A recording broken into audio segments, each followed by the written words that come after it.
Most Christians know Jesus came to bear our sin, but did you know Matthew says he also bore our suffering?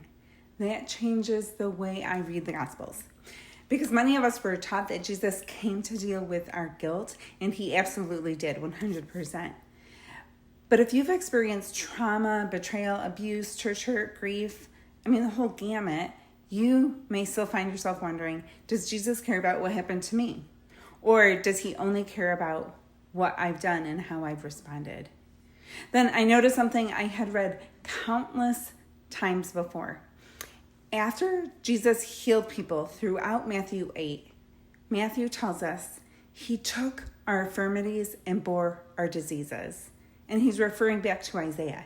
So Matthew wants us to see that Jesus did not only come to forgive sinners, he came near to people who were suffering. Again and again in Matthew 8 and 9, Jesus moves towards the leper, the sick, the grieving, the excluded, and those under the weight of evil and oppression.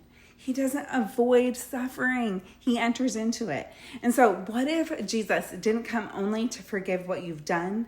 What if he also came to bear what has been done to you? And so that doesn't mean every wound disappears overnight, but it does mean your pain is not an interruption to the gospel. Your suffering matters to him, and that is good news. So this week, read Matthew 8 slowly and ask yourself, what does Jesus do when he encounters someone who is suffering? Notice who he moves toward. Notice who and what he touches. Notice how he uses his authority. You may discover a Savior who is even more compassionate than you imagined.